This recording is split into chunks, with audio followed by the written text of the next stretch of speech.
Hello everyone, welcome to PW only IAS. दोस्तों, स्वागत है आप सभी का आज के सेशन के अंदर। आज हमारा एक सीसेट का एक इम्पॉर्टेंट जो टॉपिक हमें डिस्कस करना है वो दरअसल में है हमारा simple interest and compound interest के बारे में। राइट, आप लोगों ने इसके बारे में सुना होगा, पढ़ा भी होगा अपने छोटे क्लासेस के अंदर। एंड आज हम थोड़ा यूपीएससी पर्सपेक्टिव से अंडरस्टैंड करने की कोशिश करेंगे कैसे तरह के क्वेश्चंस आते हैं, क्या क्या बातें हमें इनके बारे में पता होनी चाहिए। अगर मैं इस एग्जाम पर्सपेक्टिव से बात करूं तो लगभग एक क्वेश्चन हम यहाँ से एक्सपेक्ट करते हैं। बहुत ज़्यादा क्वेश्चन नहीं आते, बट किसी साल एक क्वेश्चन आ गया, किसी साल नहीं भी आया, ऐसी सिचुएशन यहाँ से हमें देखने को मिलती है। 24 में भी एक क्वेश्चन आया था, तो थोड़ा सा हमें इसके बारे में आइडिया होना चाहिए कैसे कैसे क्वेश्चन हमें देखने को मिल सकते हैं। तो सबसे पहले अंडरस्टैंड करेंगे कि आखिर इन चीज़ों का मीनिंग क्या होता है। पर इंपॉर्टेंटली आपको बोलूँ, कुछ क्वेश्चन मैं करवा दूंगा आपको, कुछ क्वेश्चन इस पीडीएफ के अंदर आपको मिलेंगे which you should be able to do. ध्यान क्या करना है, क्लास खत्म होने के बाद please go to this particular Telegram channel, please download the PDF and उन क्वेश्चंस को खुद अपने एंड पे सॉल्व करना। उनके आंसर्स जो होंगे मैं आपको पीडीएफ के अंदर प्रोवाइड कर दूंगा, ताकि आप चेक कर पाओ कि आपने जो सॉल्व किया है अच्छे से सॉल्व किया है या नहीं किया है। चलो स्टार्ट करते हैं पहले मुद्दे के साथ। देखो, एक बहुत ही सिंपल चीज होती है जिसको हम जानते हैं सर इंटरेस्ट के नाम से। इंटरेस्ट समझते हो? इंग्लिश वाला वर्ड नहीं कि मुझे किसी में इंटरेस्ट है, वो वाली बात अलग होती है। यहाँ पर जब हम बात करना इंटरेस्ट की, तो आप लोगों ने देखा होगा कि जैसे इकोनॉमी में भी हम कई बार डिस्कस करते हैं कि लेटस से एक बैंक है यहाँ पे, है ना। तो बैंक ने क्या किया, या लेटस से बैंक था और यहाँ पर एक बंदा था डिपॉजिटर। तो जब डिपॉजिटर इस तरह से क्या करता है, डिपॉजिटर लेटस से अपना कुछ पैसा बैंक में जमा कराता है, बिल्कुल।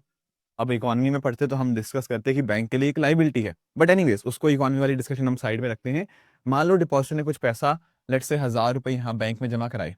अब बैंक नॉर्मली क्या करता है, बैंक बाद में अगर एफडी है या जो भी है, वहां पर कुछ पैसा उसको वापस रिटर्न करेगा, मतलब सारा का सारा पैसा रिटर्न तो करेगा, but at the same time कुछ यहाँ पर उसको साथ में ब्याज भी देखने को मिलता है, जिसको हम इंटरेस्ट के नाम से जानते हैं।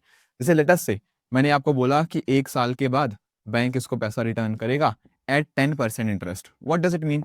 इट मीन कहीं ना कहीं अगर इस बंदे ने 1,000 रुपये जमा करा रखा ना बैंक के पास, तो 1,000 रुपया तो वापस मिलेगा ही मिलेगा इस पर्टिकुलर बंदे को।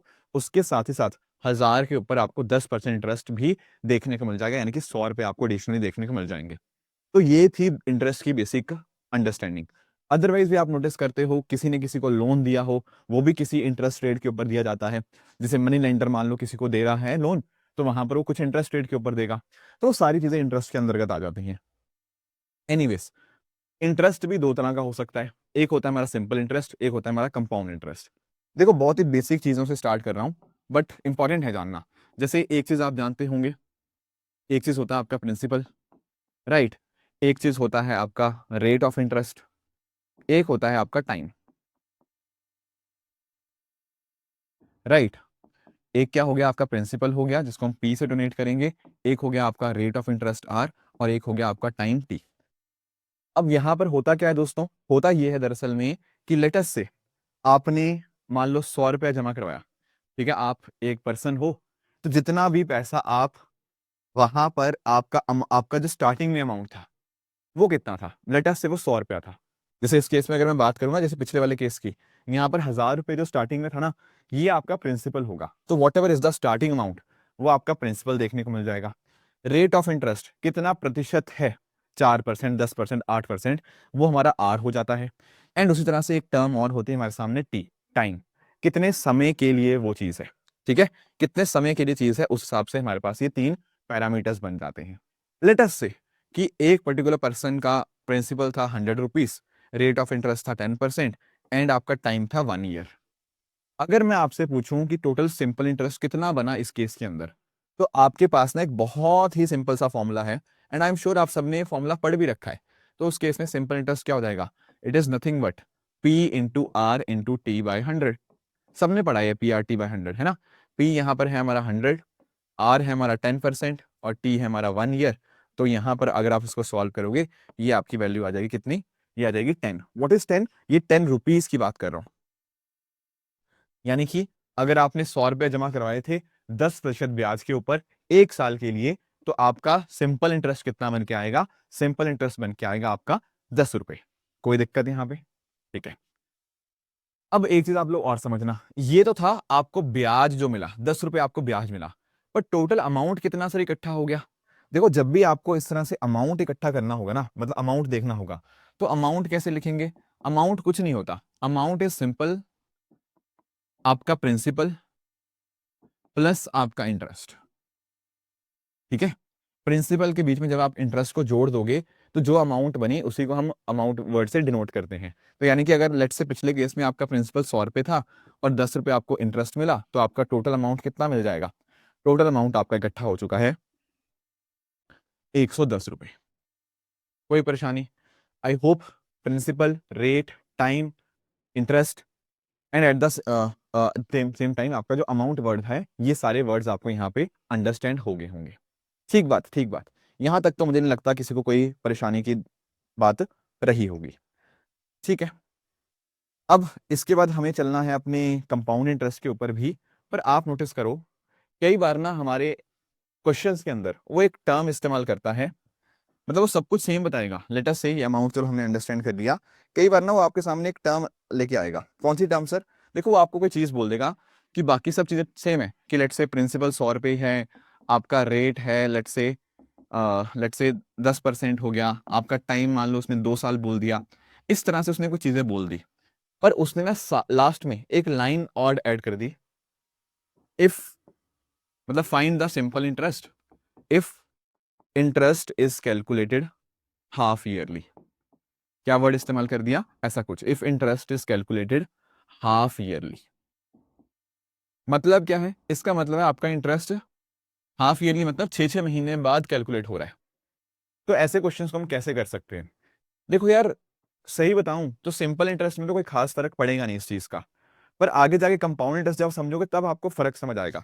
यहाँ पे आप अंडरस्टैंड करना, हो पता क्या रहा है, यहाँ पर ऐसा नहीं है कि आपके पास 10% दे दिया साल का, 2 साल भी टाइम पीरियड दे दिया, पर अंडरस्टैंड ये बात करो कि जो इंटरेस्ट है ना, वो साल के एंड में कैलकुलेट नहीं हो रहा, वो हर 6-6 महीने बाद हो रहा है। लिखा है ना हाफ ईयरली। तो अगर आप लेट से ऐसा कह रहे हो कि सर 1 साल के लिए लेट से मेरा इंटरेस्ट था कितना, 1 साल के लिए पूरा मेरा इंटरेस्ट था 10%, फिर अगले साल के लिए मेरा इंटरेस्ट था 10%, ऐसा ही था बिल्कुल। पर मैंने कहा अब हम पता क्या कर रहे हैं, आधे आधे साल के ऊपर हम इंटरेस्ट कैलकुलेट कर रहे हैं। तो आधा साल 1 साल, फिर 1.5 साल, ऐसे 2 साल। अब नोटिस करो यहां से यहां तक रेट कितना बन जाएगा? सर रेट भी आपका क्या हो जाएगा? रेट कितना हो जाएगा? रेट भी तो आधा हो जाएगा। तो रेट यहां पर आपका 5% हो जाएगा, यहां पर भी 5% हो जाएगा, इस तरह से ये भी 5%, ये भी 5%। अब नोटिस करो, आपके पता क्या होगा, रेट तो 5% हो गया, बट टेन्योर बढ़ गया। मतलब टाइम तो 2 साल ही था, पर 2 साल में भी पता क्या हुआ, आपके 4-4 6 महीने हो गए, 6 महीने, 6 महीने, 6 महीने, 6 महीने। तो जब भी ऐसा कुछ होता है ना, वो आपके सामने लिखे if interest is calculate half yearly, आप यहां पर पता क्या करोगे, आप लिखोगे नया रेट क्या होगा, R/2, और आपका नया टाइम क्या होगा, ये नया टाइम हो जाएगा आपका 2T। समझे या नहीं समझे? तो अगर कभी आपसे हमने लिखे if the interest is calculate half yearly, वहां पर क्या होगा, रेट आपका आधा हो जाएगा, आपका टाइम डबल हो जाएगा। सिंपल इंटरेस्ट में इसमें कोई फर्क नहीं पड़ेगा, आंसर आपका डायरेक्टली जैसे निकालते हैं वैसे ही आएगा। क्यों? क्योंकि आप नोटिस करो ना, अगर मैं यहाँ पे लिख भी दूं P/R/T/100, और यहाँ पर आप नोटिस करोगे नया रेट क्या आएगा, नया रेट आएगा आपका रेट अपॉन 2, नया टाइम क्या आ जाएगा 2T। तो इन दी एंड ना घूम फिर के वो वैल्यू P/R/T/100 ही हो जाएगी। तो सिंपल इंटरेस्ट में तो इसका कोई फर्क नहीं पड़ेगा, पर कंपाउंड इंटरेस्ट में पड़ेगा, अभी बताऊंगा थोड़ी देर में। ऐसे ही लेटेस्ट से वो आपसे बोलता है if the interest is calculated quarterly. अब वो कह रहा है कि इंटरेस्ट को ना आप कैलकुलेट कर लो कैसे, क्वार्टरली। क्वार्टर मतलब समझते हो? अरे वो वाला क्वार्टर नहीं, यहाँ मैं महीनों की बात कर रहा हूँ, ठीक है, कोई गलत क्वार्टर मत समझ लेना। तो क्वार्टरली का मतलब यहाँ पे क्या हुआ, यहाँ क्वार्टरली का अर्थ होगा 3-3 महीने के बाद। अब नोटिस करो, 3 महीने, 3 महीने, 3 महीने, 3 महीने, साल में 4 क्वार्टर होते हैं बिल्कुल। तो यहाँ पर नया टाइम क्या आ जाएगा, it will be nothing but 40, और आपका नया रेट क्या बन जाएगा, वो बन जाएगा रेट अपॉन 4। Getting it? इस तरह से कर सकते हो।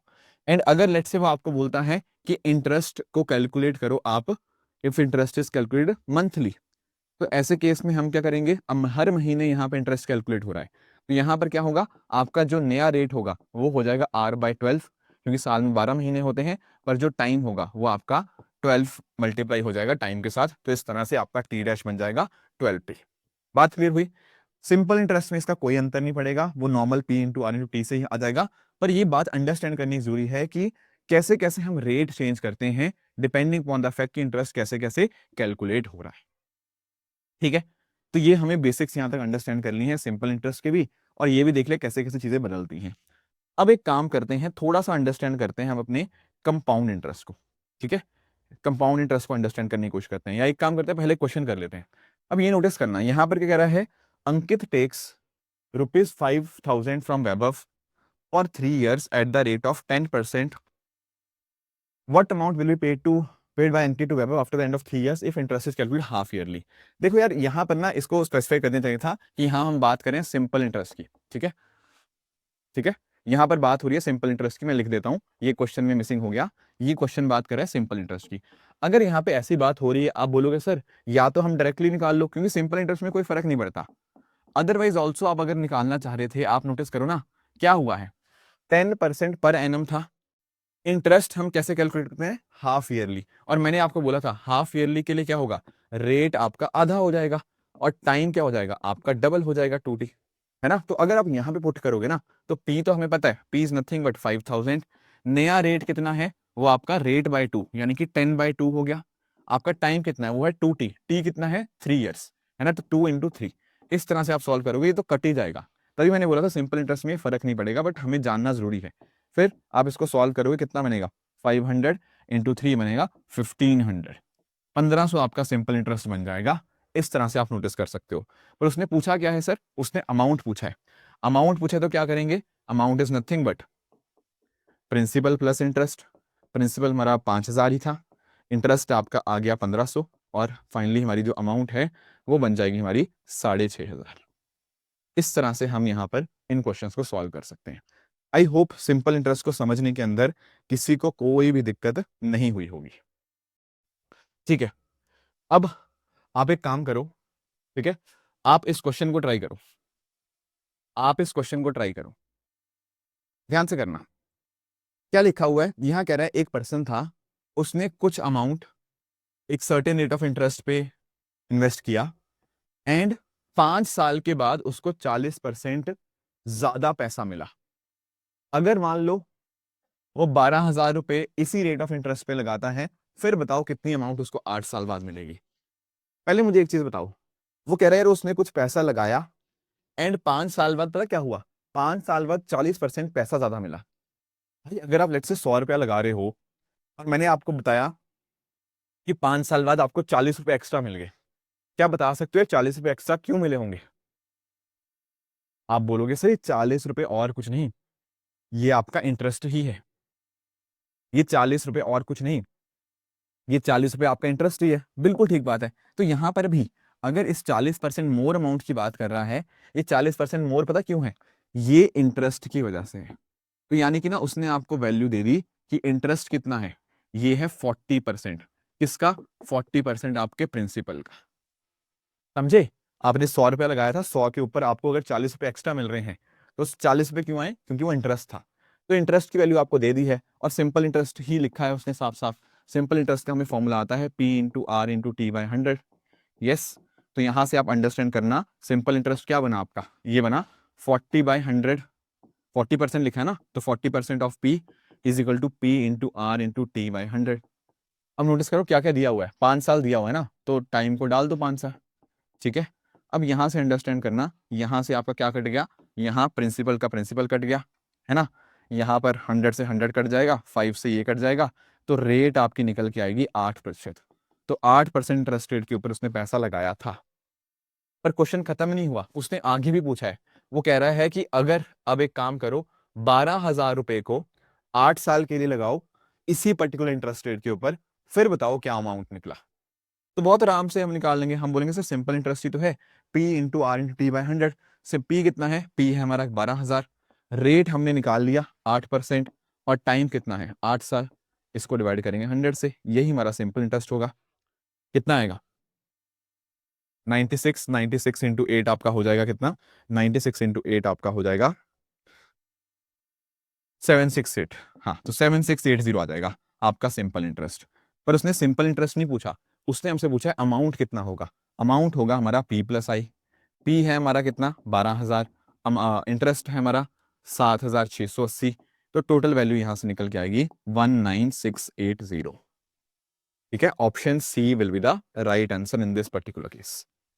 आई होप अब सब लोग सिंपल इंटरेस्ट को तो बहुत अच्छे से निकालना सीख गए होंगे, कैसे कैसे इन क्वेश्चंस को करना है।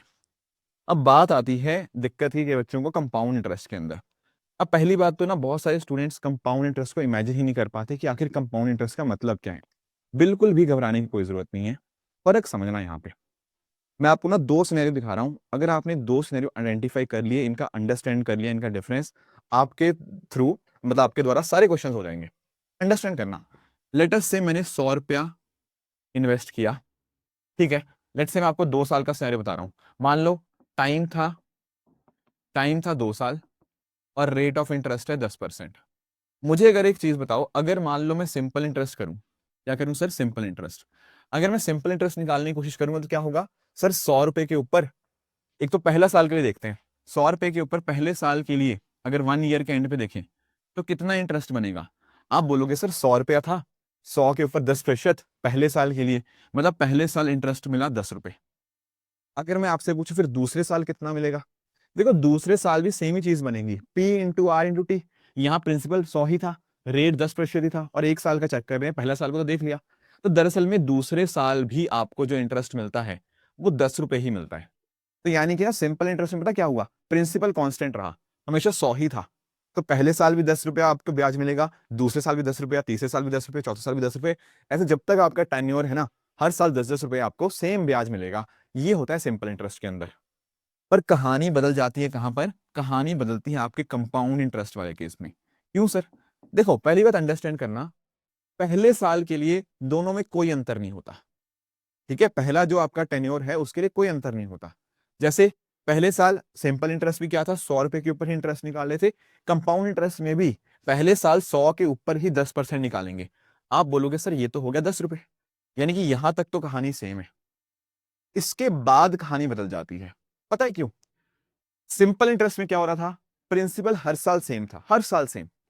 कंपाउंड इंटरेस्ट में पता फर्क कैसे पड़ा? कंपाउंड इंटरेस्ट में अब प्रिंसिपल चेंज हो जाएगा। कंपाउंड इंटरेस्ट में नया प्रिंसिपल पता क्या होगा?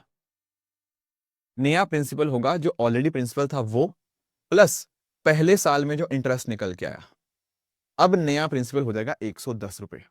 अब जो आपका अगले साल के लिए इंटरेस्ट मिलेगा ना, वो सिर्फ 100 रुपए के ऊपर नहीं मिलेगा, वो जो 10 रुपए आपके इकट्ठा हुए हैं इंटरेस्ट की वजह से, इसके ऊपर भी मिलेगा। यानी कि दूसरे साल अगर आप इसका इंटरेस्ट निकालने की कोशिश करोगे तो वो इंटरेस्ट 110 के ऊपर मिलेगा। 110 का 10% वो 11 रुपए होते हैं। फर्क समझ आई? आप सिंपली इतना समझो, सिंपल इंटरेस्ट में हर साल सेम इंटरेस्ट मिलता है। क्यों? क्योंकि सिंपल इंटरेस्ट में हर साल प्रिंसिपल कांस्टेंट रहता है। कंपाउंड इंटरेस्ट में क्या होगा? कंपाउंड इंटरेस्ट में आपका हर साल चेंजेस आते हैं प्रिंसिपल के अंदर। क्यों? क्योंकि पहले साल के एंड में जो प्रिंसिपल के ऊपर इंटरेस्ट आया था, आपको अगले साल उसके ऊपर भी इंटरेस्ट मिल रहा है।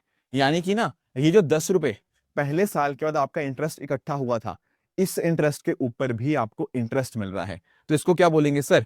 इसको बोलेंगे हम इंटरेस्ट ऑन इंटरेस्ट।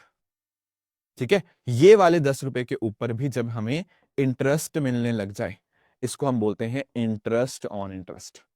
तो ये फर्क होता है। तो यानी कि ना क्या हुआ, पॉइंट ये हुआ कि कंपाउंड इंटरेस्ट के अंदर आपको ज्यादा आपको पैसा मिलेगा अगर रेट और टाइम प्रिंसिपल सब सेम है तो। क्यों? क्योंकि कंपाउंड इंटरेस्ट के अंदर क्या होता है, आपका पैसा बढ़ता रहता है, आपको इंटरेस्ट के भी ऊपर इंटरेस्ट मिलता रहता है। तो आपने ना कई बार सुना होगा न्यूज के अंदर, कई बार या वैसे कई बार आपने कहीं पर सुना होगा, आपने सुना होगा पावर ऑफ कंपाउंडिंग के बारे में। सुना आप लोगों ने? कई लोग बोलते हैं कि यार एक काम करो, पैसा इन्वेस्ट करते रहो या पैसा डालते रहो, आपको कई सालों बाद आपके पास खूब पैसा होगा। पता है क्यों? इसका कारण पता है क्या है? जब आप बहुत लंबे टाइम तक पैसा इन्वेस्ट करते रहते हो तो आपको कंपाउंडिंग का फायदा मिलता है। कंपाउंडिंग का फायदा मतलब आपका जो पिछले सालों का इंटरेस्ट इकट्ठा हुआ है ना, आपके उसके उसके उसके ऊपर भी ब्याज आपको मिलता रहता है। That is the difference. एक और अगर आप इसको अंडरस्टैंड करना चाहते हो तो मैं एक छोटा सा और एग्जांपल आपको देता हूं। जैसे सेम वही चीज मैं अगर आपको 1000 के साथ करवाना चाहूँ ना, तो नोटिस करना, अगर आपके पास 1000 रुपए थे ना, तो आपको पहले साल में अगर आप सिंपल इंटरेस्ट की बात करोगे तो सर पहले साल में मुझे 100 रुपया मिलेगा इंटरेस्ट, दूसरे साल भी 100 रुपये इंटरेस्ट मिलेगा, तीसरे साल भी 100 रुपया इंटरेस्ट मिलेगा। अगर लेट से मैं 10% ब्याज की बात कर रहा हूँ 3 साल के लिए, बात तो सही है। पर अगर यही चीज मैं कंपाउंड इंटरेस्ट के साथ करना चाहूँ देखो पहले साल तो आपका इंटरेस्ट 100 रुपया ही होगा। जब इसका 100 रुपये इंटरेस्ट आया 1000 रुपये के ऊपर, यहाँ आपका प्रिंसिपल बन जाएगा 1100। अब आपको इंटरेस्ट मिलेगा 1100 के ऊपर, 10% लगाओ 1100 का, वो बनेगा 110 रुपये। यानी कि अब आपका नया प्रिंसिपल पता कितना होगा, कितना होगा, ये 1100 ऑलरेडी था, इसमें 110, ये आपका हो जाएगा 1210। अब तीसरे साल जो इंटरेस्ट मिलेगा ना, वो इस 1210 के ऊपर 10% मिलेगा, वो होगा आपका 121। तो आप नोटिस कर पाओगे, इसको भी जब ऐड करोगे वो आपका कितना बन जाएगा, वो बन जाएगा आपका 1331। Getting it, getting it. तो आपने नोटिस किया, अगर आप 1000 रुपए को सिंपल इंटरेस्ट के ऊपर डालते 3 साल के लिए, तो 1000 रुपए तो आपका प्रिंसिपल था, उसमें 300 रुपये आपका इंटरेस्ट बना, तो यहां से तो निकल के आता 1300, पर यहां से कितना निकल के आया सर, 1331। ये अंतर होता है। ये 31 रुपये एक्स्ट्रा क्यों आए, 31 रुपये एक्स्ट्रा इसलिए आए क्योंकि कंपाउंड इंटरेस्ट के अंदर आपका इंटरेस्ट के भी ऊपर आपको इंटरेस्ट मिला है। Getting the point. तो इसीलिए बोलते हैं कि लंबे समय तक अगर आप इन्वेस्ट करते रहोगे तो आपको खूब इंटरेस्ट के ऊपर भी इंटरेस्ट मिलेगा एंड आपका पैसा काफी तेजी से आगे ग्रो होता रहेगा। चलो, ये तो हमने कंसेप्चुअली समझ लिया सिंपल इंटरेस्ट और कंपाउंड इंटरेस्ट को, राइट। अब यहां पर हमें एक बात और अंडरस्टैंड करनी है। क्या अंडरस्टैंड करना है, हमें अंडरस्टैंड करना है कि सर कंपाउंड इंटरेस्ट का फॉर्मूला क्या होता है। दोस्तों कंपाउंड इंटरेस्ट का फॉर्मूला मैं बताऊंगा, आप यहां पर पहले अमाउंट का फॉर्मूला अंडरस्टैंड करिए। यहां पर ना कंपाउंड इंटरेस्ट वाले केस में एक अमाउंट का एक फॉर्मूला होता है विच stands for nothing but P into 1 plus R by 100 की पावर T। क्या है ये, P into 1 plus R by 100 की पावर T। यहां पर P क्या होगा सर, P हमारा प्रिंसिपल है, R हमारा रेट है, T हमारा टाइम है और अमाउंट भी हमें पता है।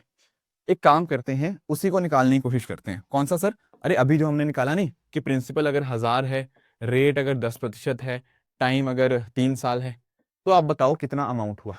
यहां से सॉल्व करो, P की वैल्यू क्या आई 1000, 1 प्लस R, R है हमारा 10/100 की पावर T है हमारा 3। तो इसको अगर आप सॉल्व करोगे ये आ जाएगा 1000, अंदर क्या बनेगा 100 प्लस 10, ये बनेगा 110/100 की पावर 3। आप इसको कैंसिल कर लो, 0 से 0 कटा, एंड इसकी अब पावर ओपन करना 11 का क्यूब बाई 10 का क्यूब। 11 का क्यूब होता है हमारा 1331, 10 का क्यूब होता है 1000, 1000 से 1000 कट गया, कितना वैल्यू आया, ये आया 1331। ये है आपकी अमाउंट, ये क्या है आपकी, दिस इज योर अमाउंट, बिल्कुल। तो यानी कि 3 साल के अंत के ऊपर आपकी जो अमाउंट निकल के आएगी वो आएगी 1331। पैसा कितना लगाया था, पैसा लगाया था 1000, अमाउंट बन के आई 1331। तो कोई आपसे पूछे कंपाउंड इंटरेस्ट कितना होगा, आप बोलोगे कुछ नहीं, अमाउंट में से आप प्रिंसिपल को माइनस कर दो। अमाउंट में से प्रिंसिपल को माइनस करेंगे तो अमाउंट था 1331, प्रिंसिपल आपका 1000 है, तो आपकी वैल्यू यहां से निकल के आएगी 331 रुपए। ठीक है, कोई डाउट, कोई दिक्कत किसी को, ये फॉर्मूला ध्यान में रखना, यहां पर कर लोगे, हाँ जी कर लोगे। अब याद करो, मैंने आपको कुछ थोड़ी देर पहले कुछ चीजें बताई थी। सर क्या बताया था, मैंने आपको कुछ चीजें बताई थी, जैसे फॉर एग्जांपल मैंने बोला था कि if interest is calculated half yearly, अगर इंटरेस्ट को हम कैलकुलेट करते हैं हाफ ईयरली, अब मुझे बताओ क्या चीजें यहां पर बदल जाएंगी, नहीं बदल जाएंगी। Answer is yes. मैंने बताया था सिंपल इंटरेस्ट के अंदर वो चीजें नहीं बदलती, पर कंपाउंड इंटरेस्ट के अंदर बदलेंगी। जैसे आप नोटिस करना, अगर इंटरेस्ट हाफ ईयरली कैलकुलेट हो रहा है, इसके कॉरस्पॉन्डिंग मैंने आपको क्या बताया था, मैंने बोला था कि जो रेट होगा ना, रेट, रेट क्या बन जाएगा सर, रेट हमारा आधा हो जाएगा, और टाइम क्या हो जाएगा, टाइम हमारा नया हो जाएगा 2t। अगर मान लो यही सेम क्वेश्चन होता जो हमने पीछे किया, कौन सा क्वेश्चन था हमारा, जो क्वेश्चन था ना, एक सेकंड रुक जाओ, ठीक है मैं इसको ठीक कर लेता हूँ, ठीक है, हाँ ठीक है, छोटा सा वो कई बार एरर आ जाता है, कोई बात नहीं। तो यहाँ पे अंडरस्टैंड करना, अगर वही सेम पिछले वाला क्वेश्चन था, कौन सा वाला सर, जो हम बात कर रहे थे 1000 रुपया प्रिंसिपल, रेट आपका 10% एंड आपका टाइम था लेट से 2 साल। अभी हमने देखा अगर नॉर्मल सिनेरियो था तो हमने देखा अमाउंट 1331 निकल के आया, पर सर अगर उसने साथ में एक लाइन ऐड कर दी, if interest is calculated half yearly, तो क्या अंतर होगा, देखो ध्यान से देखना। अब आपका अमाउंट का फॉर्मूला है तो वही, क्या है था अमाउंट का formula sir, P into 1 plus R by 100 की पावर T, फॉर्मूला तो बिल्कुल यही था। अब इसमें P तो ठीक है हमें गिवन है 1000, वो तो 1000 ही रहेगा, पर लिखा है ना interest is calculated half yearly. करो जरा, हाफ ईयरली के लिए क्या होगा, सबसे पहली बात रेट को आधा कर देंगे, रेट 10% था तो रेट को R/2 यानी कि रेट बन जाएगा 5/100। और टाइम को हम कर देंगे दुगना। टाइम अगर 2 था तो टाइम बन जाएगा 2 की पावर 2, मतलब 2 इंटू 2 4, ये कुछ बन जाएगा। थोड़ा सा सॉल्व करते हैं इसको, थोड़ा सा सॉल्व करते हैं, क्या बनेगा ये बनेगा 1000 इंटू ये अंदर बनेगा 105/100 की पावर 4। सॉल्व करना, ये बनेगा, काटो जरा, 21/20, ये बनेगा कितना, 1000 इंटू 21/20 की पावर 4। ठीक है, थोड़ा सा यहाँ पे ना एक्चुअली थोड़ा कैलकुलेशन करना पड़ेगा, इसमें कुछ और कर नहीं सकते, मैं आपको कर ही देता हूँ। 441 इंटू 441 करना है। मैं ना कुछ सिखाना चाह रहा हूँ, मतलब इसीलिए आपको इतना कैलकुलेट करवा रहा हूँ, डोंट वरी।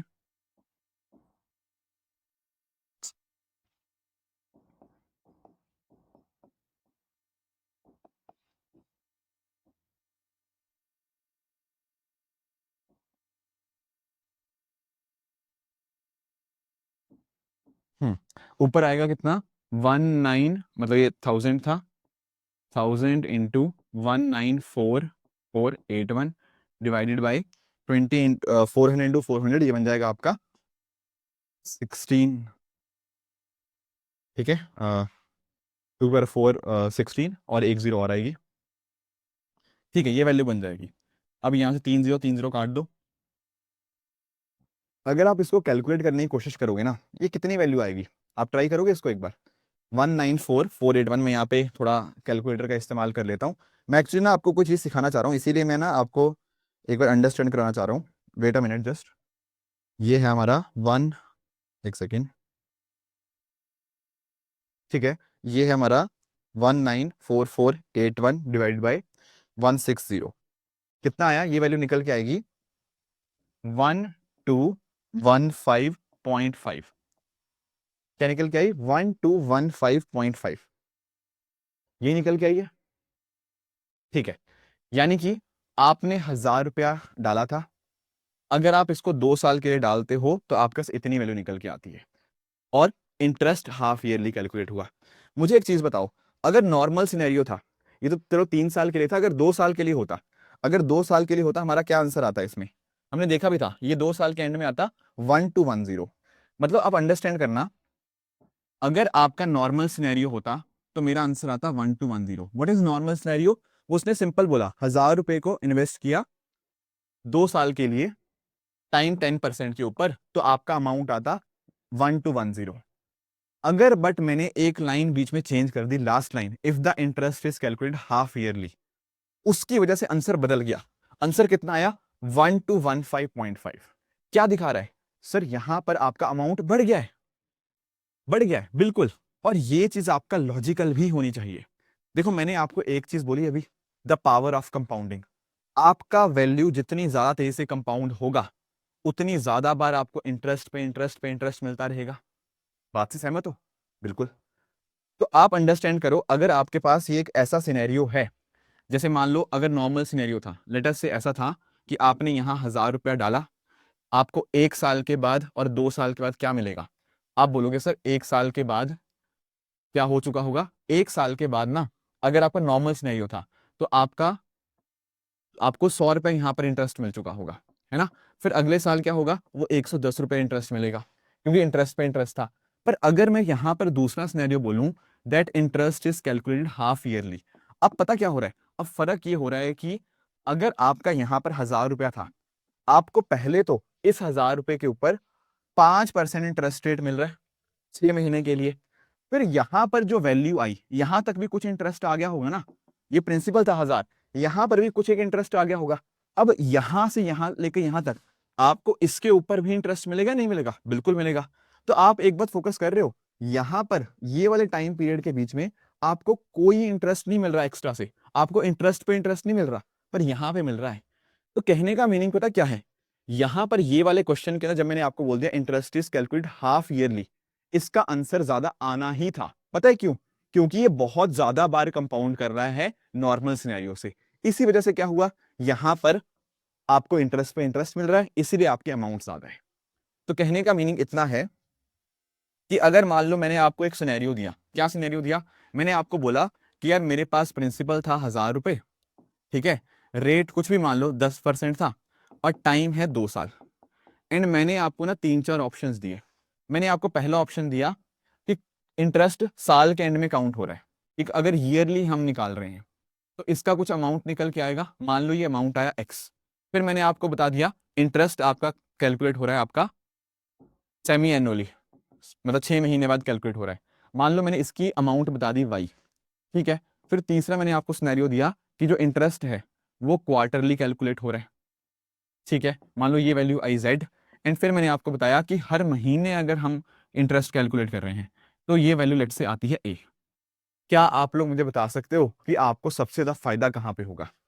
देखो यार, यहाँ पे अंडरस्टैंड करना, यहाँ पर ना आपको हर महीने इंटरेस्ट मिल रहा है, हर महीने इंटरेस्ट मिलेगा, तो बार बार बार बार इंटरेस्ट पे इंटरेस्ट इंटरेस्ट पे इंटरेस्ट मिलता रहेगा हर महीने, तो नेचुरली ये वैल्यू सबसे ज्यादा होगी। अगर मैं यही बात क्वार्टरली कहूं, हर 3-3 महीने पे इंटरेस्ट मिलेगा, यहां पर भी आपको इंटरेस्ट पे इंटरेस्ट मिल रहा है, पर मंथली से थोड़ा सा कम है। अगर हर 6 महीने पे मैं कह रहा हूं इंटरेस्ट पे इंटरेस्ट मिलेगा, तो भी आपको इंटरेस्ट पे इंटरेस्ट मिलेगा, पर ए और जेड से कम होगा। और अगर मैं कह रहा हूं कि बस साल के एंड में कंपाउंडिंग हो रही है, तो कंपाउंडिंग बहुत ही कम बार हुई।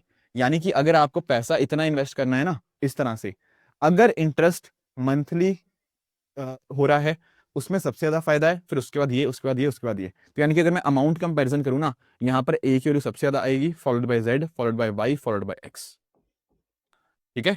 तो जितनी ज्यादा बार कंपाउंडिंग होती है किसी पर्टिकुलर प्रिंसिपल की, उतना ही ज्यादा आपको अमाउंट देखने को मिलेगा। क्यों ऐसा क्यों होता है? क्योंकि फिर आपको खूब इंटरेस्ट पे इंटरेस्ट मिलता रहता है, सिर्फ प्रिंसिपल के ऊपर नहीं, इंटरेस्ट पे इंटरेस्ट भी आपको मिलता रहता है। That is what makes your investment very beneficial. ये बात आपको समझ आनी चाहिए। कुछ क्वेश्चन मैं आपको कराऊंगा, एक ना 2024 का भी क्वेश्चन आया था, सॉरी 23 का क्वेश्चन आया था। अब कई बच्चों को लगा ये क्वेश्चन बहुत ही टफ है, पर ट्रस्ट में बिल्कुल भी टफ नहीं था, ये बहुत ही आसान क्वेश्चन था। एक बार ध्यान से पढ़ो इस क्वेश्चन को, चुटकियों में कर दोगे अगर आपका लॉजिक क्लियर है। क्या कह रहा है? कह रहा है कि एक प्रिंसिपल पी था, वो क्यू बन गया 1 साल के अंदर, जब कंपाउंडिंग हुई है कैसे, half yearly with R% annual rate of interest. अगर सेम प्रिंसिपल क्यू बन रहा है 1 साल के अंदर जब कंपाउंड एनुअली हुआ S% इंटरेस्ट के ऊपर, तो क्या बात सही है? मुझे एक चीज बताओ, अगर अगर इंटरेस्ट रेट सेम है, अगर इंटरेस्ट रेट सेम है, और एक आप कंपाउंड कर रहे हो एनुअली और एक कंपाउंड कर रहे हो सेमी एनुअली, मतलब एक को कर रहे हो साल के बाद कंपाउंडिंग हो रही है, एक में 6 महीने के बाद कंपाउंडिंग हो रही है, तो ज्यादा अमाउंट किसकी आएगी? सर अगर सेम इंटरेस्ट रेट हुआ ना, तो 6 महीने में ज्यादा कंपाउंडेड होंगी, एंड इस वजह से ये इंटरेस्ट में इंटरेस्ट ज्यादा देगा, तो यहां पर ज्यादा बेनिफिट है 6-6 महीने बाद।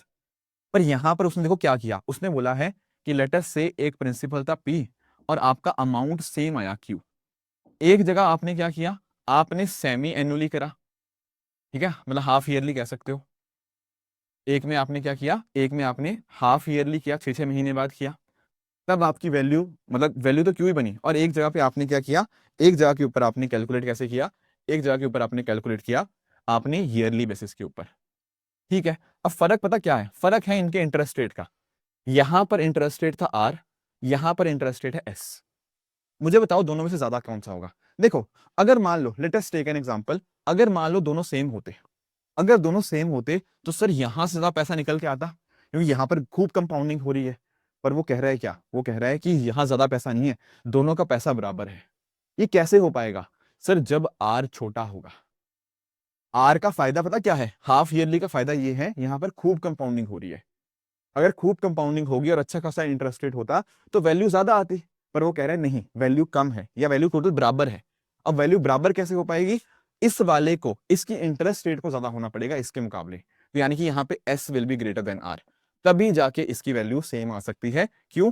क्योंकि पहले वाले में कंपाउंडिंग ज्यादा हो रही है, कंपाउंडिंग ज्यादा होती तो उसका आंसर ज्यादा आता, पर वो ज्यादा नहीं आ रहा। इसीलिए ज्यादा नहीं आ रहा क्योंकि एस वाली वैल्यू बड़ी है, इंटरेस्ट रेट ज्यादा है इस केस के अंदर एज कंपेयर टू आर। बहुत ही आसान क्वेश्चन, अगर आपको पावर ऑफ कंपाउंडिंग समझ आती है तो ये शायद 15 से 20 सेकंड का क्वेश्चन था।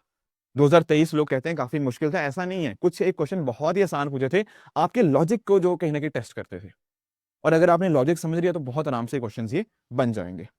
कुछ और क्वेश्चंस देखते हैं कैसे कैसे कंपाउंड इंटरेस्ट के आप क्वेश्चन निकाल सकते हो।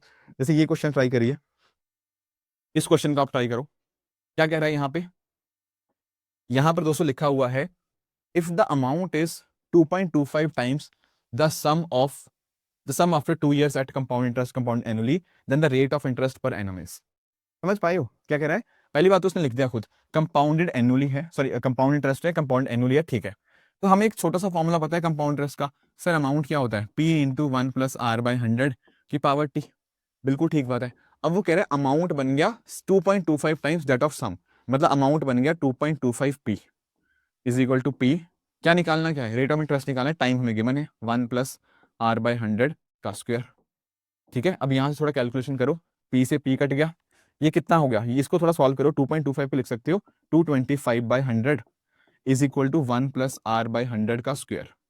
देखो यार इसको ना सॉल्व करना पता कैसे आसान हो जाएगा, इधर देखो किसी नंबर का स्क्वायर है, अगर आप इस वाले नंबर को भी किसी चीज का स्क्वायर बना दोगे ना तो स्क्वायर स्क्वायर काट पाओगे। जैसे ध्यान से देखो, मैंने आपको स्क्वायर्स करवा रखे हैं, 15 का स्क्वायर होता है 225, 10 का स्क्वायर होता है 100, तो यानी कि जो लेफ्ट हैंड वाली साइड है ना उसको मैं लिख सकता हूँ 15/10 का होल स्क्वायर, बिल्कुल लिख सकते हैं। इधर क्या आ जाएगा 1+R/100 का होल स्क्वायर। अब ध्यान से देखना, ये 2 से 2 कट जाएगा, बिल्कुल, अब तो सॉल्व करना आसान हो गया, 15/10 इज इक्वल टू 1+R/100, और यहां से आप सॉल्व करोगे R/100 की वैल्यू आएगी 1 - 15/10 जो बन जाएगा आपका, नहीं उल्टा, 15/10 - 1, 15/10 - 1 ये बन जाएगा आपका 5/10। तो R की वैल्यू यहां से आ जाएगी कितनी, R की वैल्यू आ जाएगी आपकी 5%, सॉरी आपका 50%। ठीक है, R की वैल्यू आ जाएगी आपकी यहां से 50%। तो ऑप्शन नंबर डी यहां पर बिल्कुल करेक्ट आंसर हो जाएगा। ठीक है, इजी था क्वेश्चन ये कर लोगे ऐसे क्वेश्चंस। ठीक है ठीक है ठीक है। अब एक क्वेश्चन आपका होमवर्क रहेगा, ठीक है, दिस इज योर होमवर्क, आप इसको प्लीज ट्राई करना, मैं आपको पीडीएफ के अंदर इसका आंसर डेफिनेटली आपको प्रोवाइड कर दूंगा। इसको ट्राई करके मुझे नीचे कमेंट्स में इसका आंसर जरूर बताना कि इसका आपके हिसाब से इसका आंसर क्या आया। ठीक है, एक क्वेश्चन मैं आपको और कराता हूँ, ठीक है, ये क्वेश्चन होमवर्क जरूर करना है यार, प्लीज कमेंट में मुझे जरूर बताना। ठीक है, एक ये क्वेश्चन हमें यहाँ पे डिस्कस करना है, क्या कह रहा है यहाँ पे, यहाँ पर कह रहा है कि मान लीजिए ऐसा होता है कि 6,000 रुपया आपका इन्वेस्ट किया जाता है किसी सर्टेन रेट के ऊपर at simple interest for 2 years, तब उसका इट फेचेस ₹1200। अगर सेम सम को हम इन्वेस्ट करेंगे सेम रेट के ऊपर कंपाउंड हाफ ईयरली, तब कंपाउंड इंटरेस्ट क्या आएगा। डरने वाली बात नहीं है, देख के बिल्कुल घबराना नहीं है, आप नोटिस करो वो कह रहा है 6,000 है। अब मुझे बताओ ये 6,000 क्या है, सर ये प्रिंसिपल है, ये तो हमें पता लग गया, और उसने साथ में लिख भी दिया कि इसके ऊपर सिंपल इंटरेस्ट चाहिए कितने साल के लिए, 2 साल के लिए, और टाइम भी उसने बता दिया। अब उसने कहा ये फेच कर रहा है 1200, व्हाट इज 1200, फेच कर रहा है मतलब ये इंटरेस्ट की बात कर रहा है, तो उसने हमें सिंपल इंटरेस्ट भी दे दिया, तो सिंपल इंटरेस्ट है हमारा कितना 1200। अब तो सर हम फॉर्मूला लगा सकते हैं कौन सा, SI is equal to P into R into T/100, बिल्कुल लगा सकते हैं। बस सिंपल इंटरेस्ट हमारा यहाँ पे 1200 है, प्रिंसिपल कितना है, प्रिंसिपल हमारा 6,000 है, रेट हमें निकालना है, टाइम गिवन है 2 साल, तो क्या यहाँ से हमारा आंसर नहीं आ जाएगा, बिल्कुल आएगा सर, बिल्कुल आएगा।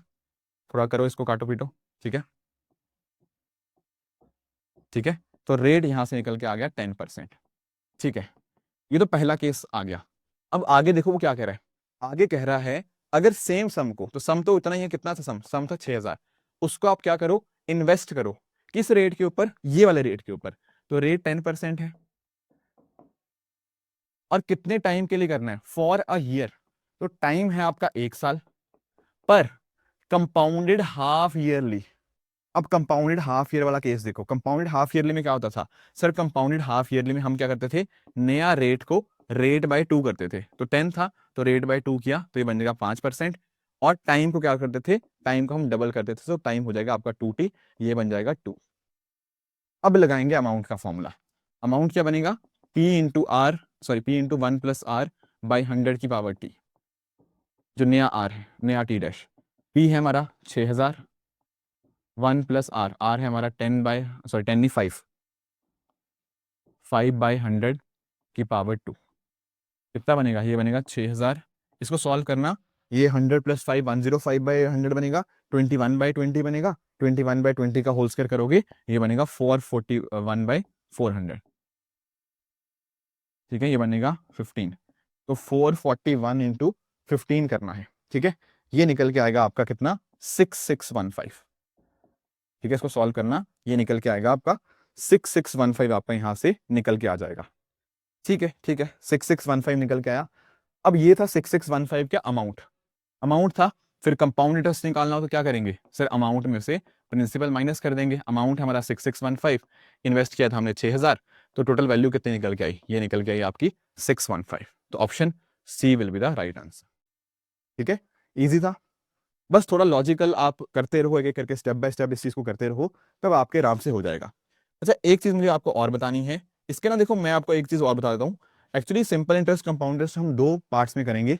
आज का हमारा पार्ट जो होगा ना, हमने सिंपल इंटरेस्ट कंपाउंड इंटरेस्ट का डिफरेंस अंडरस्टैंड कर लिया एंड कुछ और एस्पेक्ट अंडरस्टैंड करें। अगला लेक्चर जो होगा ना, इसके कुछ शॉर्टकट्स भी हम यहाँ पे देखेंगे। जैसे मतलब इस वाले केस में नहीं, कुछ और चीजों में भी यहाँ पे शॉर्टकट होते हैं, जैसे रूल ऑफ 72 क्या होता है, रूल ऑफ 114 क्या हो गया, रूल ऑफ 144 क्या हो गया। उन सब चीजों को थोड़ा अंडरस्टैंड करेंगे अगले लेक्चर के अंदर। बट उसको जाने से पहले हमें एक क्वेश्चन और प्रैक्टिस करना है। जैसे यहाँ पे अंडरस्टैंड करो, यहाँ पे समझना क्या कह रहा है। यहाँ पर कह रहा है कि एक किसी पैसे को हमने 25% के ऊपर इन्वेस्ट किया। अगर सेम पैसे को हम 25% पे सिंपल इंटरेस्ट पे इन्वेस्ट कर रहे हैं, सेम पैसे को कंपाउंड इंटरेस्ट पे इन्वेस्ट कर रहे हैं, जब हमने नोटिस किया ना, इनका डिफरेंस निकल के आया। कितना डिफरेंस निकल के आया? 90 रुपए का। समझे इस बात को? लेटेस्ट से मैं आपको बोलता हूँ, सिंपल इंटरेस्ट कुछ अमाउंट था, कुछ सम था। अब हमने इसको सिंपल इंटरेस्ट पे भी इन्वेस्ट कर दिया और कंपाउंड इंटरेस्ट पे भी इन्वेस्ट कर दिया, मतलब सेम अमाउंट। अगर हमने चेक किया कि सिंपल इंटरेस्ट पे कितना आ रहा है, मान लो ये आया x, तो कंपाउंड इंटरेस्ट में पता कितना आया? 90 रुपए ज्यादा आया। ठीक है, कंपाउंड इंटरेस्ट आप इतना जानते हो कि कंपाउंड इंटरेस्ट में ज्यादा इंटरेस्ट मिलता है, बिल्कुल। तो यहाँ पर 90 रुपए ज्यादा आया, तो इनका डिफरेंस कितना है? 90 रुपीज ना, ये उसने बता दिया है। तो हमसे वो पूछ रहा है कि सम बताओ कितना होगा। अब यहाँ पर याद करो, मैंने आपको एक चीज बताई थी, क्या बताया था कि sir simple interest and compound interest में अंतर क्या होता है। लेटर से यहाँ पे प्रिंसिपल था, बिल्कुल। अगर आप 2 साल के लिए इन्वेस्ट कर रहे हो ना, तो पहले साल तो इंटरेस्ट सेम आएगा दोनों में, यहाँ पर भी एक्स, यहाँ पर भी एक्स। फर्क पता क्या आता है? दूसरे साल में यहाँ पर तो इंटरेस्ट रेट एक्स ही आता है, यहाँ पर पता क्या होगा? यहाँ पर एक्स तो आएगा ही आएगा, आप प्रिंसिपल के ऊपर तो आपको मिलेगा ही मिलेगा। उसके साथ ही साथ ये जो पहले साल के एंड में आपका इंटरेस्ट आया था ना, इसके ऊपर भी आपको कुछ एडिशनल इंटरेस्ट मिलता है। इंटरेस्ट ऑन इंटरेस्ट इसको मैंने कहा था, याद करो। वही सेम एग्जांपल मैंने आपको बताया था। लेटस से आप 100 रुपए को इन्वेस्ट कर रहे थे 10% के ऊपर, तो यहां पर तो यहां भी 10 रुपए आपको मिला, यहां भी 10 रुपए मिला। यहां पर क्या था कंपाउंड इंटरेस्ट के अंदर? यहां तो 10 मिलता था, यहां पर 10 के अलावा ये 10 रुपए के ऊपर भी 10% इंटरेस्ट मिलता था, तो ये 1 रुपए हो जाता था। क्या डिफरेंस क्या है दोनों में? आप बोलोगे दोनों में डिफरेंस सिर्फ ये 1 रुपए का है और कुछ भी नहीं है, बाकी सब सेम है। कैसे आया ये 1 रुपया? आपके इंटरेस्ट के ऊपर का इंटरेस्ट। यानी कि आप अंडरस्टैंड करना, यहां पर प्रिंसिपल था, प्रिंसिपल के ऊपर इंटरेस्ट कैसे निकाला? P into R by 100। अगर 100 रुपया था तो 100 के ऊपर 10% इंटरेस्ट आया, फिर जो ये इंटरेस्ट आया ना, इसके ऊपर भी इंटरेस्ट आया, तो ये बनेगा हमारा फिर से आर बाई 100 एक बार, तो P इंटू आर बाई 100 का होल स्क्वायर। ये ऐसे ही इंटरेस्ट निकला है। पहले प्रिंसिपल के ऊपर इंटरेस्ट निकाला, फिर इंटरेस्ट के ऊपर इंटरेस्ट निकाला, तो आर बाय 100 से मल्टीप्लाई। तो दरअसल में ना, कोई आपसे पूछे ये P इंटू आर बाय 100 का होल स्क्वायर क्या है, जब 2 सालों का कंपैरिजन करते हैं कंपाउंड इंटरेस्ट का और सिंपल इंटरेस्ट का, तो ये डिफरेंस निकल के आता है। तो कभी भी आपसे एग्जाम में वो पूछे, क्या पूछे सर? कभी भी वो एग्जाम में आपसे पूछे कि 2 साल के लिए, पता क्या हुआ, 2 साल के लिए कंपाउंड इंटरेस्ट और सिंपल इंटरेस्ट का कुछ डिफरेंस गिवन है, आपके ध्यान में एक चीज फटाफट आनी चाहिए कि 2 साल के लिए कंपाउंड इंटरेस्ट और सिंपल इंटरेस्ट का डिफरेंस क्यों आया होगा? क्योंकि दूसरे साल में कंपाउंड इंटरेस्ट में इंटरेस्ट के ऊपर इंटरेस्ट आया होगा, तभी तो आया होगा। और दूसरे साल में इंटरेस्ट का ऊपर इंटरेस्ट मतलब हमारा पहले साल प्रिंसिपल के ऊपर आर बाय 100 किया, ये पहले साल का इंटरेस्ट। फिर जब इसके साथ ही आपने आर बाय 100 दूसरी बार किया, ये मिला इंटरेस्ट के ऊपर इंटरेस्ट। तो यानी कि मैं इसको क्या लिख सकता हूं? इसको मैं लिख सकता हूं P इंटू आर बाय 100 का होल स्क्वायर। यही आपके डिफरेंस के बराबर होगा। बात समझ पाए? अगर नहीं भी समझे कोई बात नहीं, कोई घबराने वाली बात नहीं है, आप सिंपली फॉर्मूला ध्यान में रख लो। अगर 2 साल के लिए आपको कंपाउंड इंटरेस्ट और सिंपल इंटरेस्ट का डिफरेंस गिवन है, तो वो डिफरेंस किसके बराबर होगा? P इंटू आर बाय 100 के होल स्क्वायर के बराबर। अब इसको यहां पर इस क्वेश्चन में अप्लाई करने की कोशिश करते हैं। देखो डिफरेंस हमें दे रखा है 90 रुपीज का है, प्रिंसिपल कितना है? प्रिंसिपल हमें निकालना है, और आर बाय 100 की वैल्यू क्या हमें गिवन है? बिल्कुल सर, आर की वैल्यू 25 गिवन है, तो इसके में पुट करो 90 is equal to P into R है हमारा 25 बाई 100 का होल स्क्वायर। जरा कट करो, ये बना 1/4, ये बनेगा कितना? ये आपका बन जाएगा 90 is equal to P by 16। तो P की वैल्यू यहां से कितनी आ जाएगी? 1440। तो इस पर्टिकुलर क्वेश्चन के अंदर आपका ऑप्शन नंबर डी सही आंसर निकल के आ जाएगा। ध्यान के रखना है, अगर 2 साल की बात हो रही है तो compound interest minus simple interest किसके बराबर बन जाता है? P इंटू आर बाई 100 के होल स्क्वायर के बराबर। ठीक है, तो ये कुछ कॉन्सेप्ट है जो आज हमें डिस्कस करने थे, फिर से बता रहा हूं, प्लीज टेलीग्राम चैनल पे जाके जो मैंने आपको होमवर्क दिया है उसको एक बार सॉल्व करना। टेलीग्राम के ऊपर उसका आंसर भी आपको मिल जाएगा, इसी पीडीएफ के अंदर ही मैं आंसर दे दूंगा, तो वहां पर जाके आप खुद भी अपने क्वेश्चन को अटेम्प्ट कर सकते हो। बाकी कैसे कैसे जो कुछ रूल्स हैं, कुछ शॉर्टकट्स हैं, कैसे कंपाउंड इंटरेस्ट सिंपल इंटरेस्ट का हमें अप्लाई करने हैं, उनको हम अगले सेशन के अंदर देख लेंगे। ठीक है दोस्तों, तो ये थी हमारी आज की डिस्कशन। इसी तरह से आप सब लोग अपने एंड पे हार्ड वर्क करते रहिए। Thank you so much for joining, keep working hard, all the very best, thank you so much.